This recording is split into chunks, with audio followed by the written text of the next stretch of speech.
Hello! First, let's look at the principles of creating shadows from a simple object. For example, we have this pillar.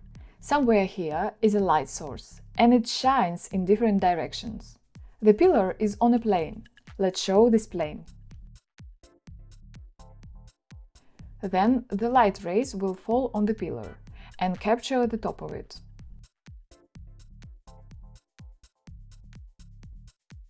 But where the cast shadow will lie and where it will end depends on where the light is in relation to us, closer than the object or further away. Let's look at this scheme from the side. This is the plane on which both the light and the pillar are. Lower the ray of light onto the pillar and continue the line to the ground. This point will be the end of the shadow.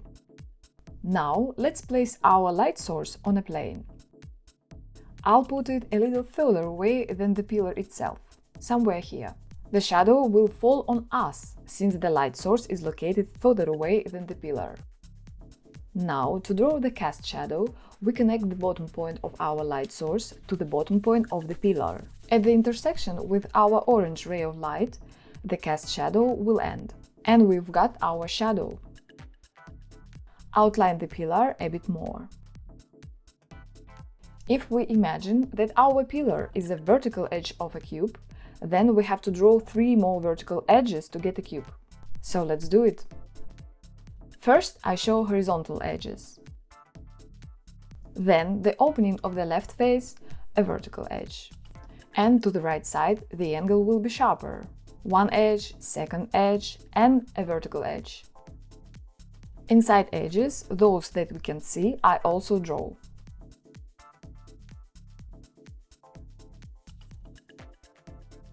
Let's make the cube a little bolder.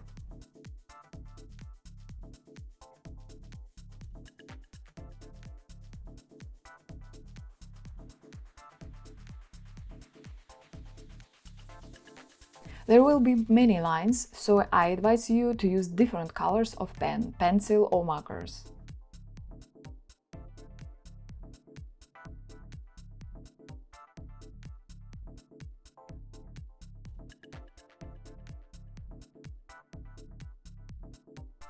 Now, with the rest of the vertical edges, that is, with the same pillars, we do all the same steps as with our first pillar.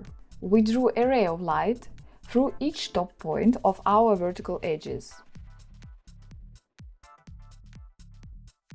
Remember, as we trained with the lines, try to look at the point to which you are taking the line.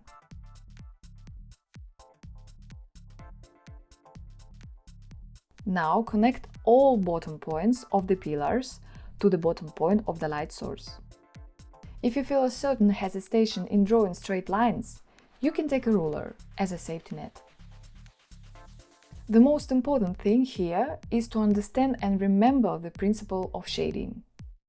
Now we find the cast shadow from each pillar or from each vertical edge. I will outline more boldly the shadow from our very first pillar. Now let's find the shadow from the second one.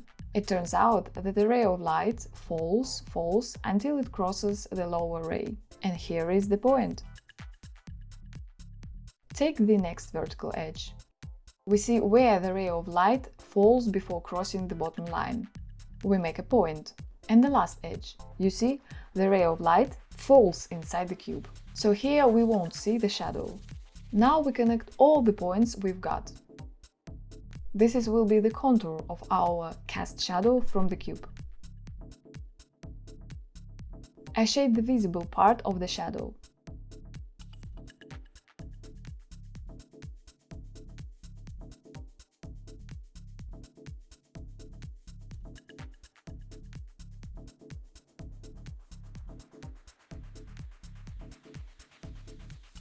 On the background of such a bright shadow, the cube is a little lost, so I outline it much thicker, and also the shadow.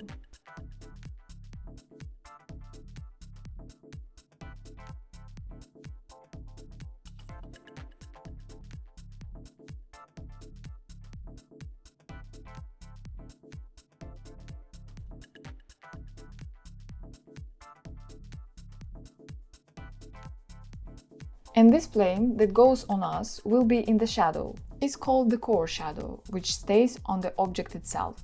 Let's shade it.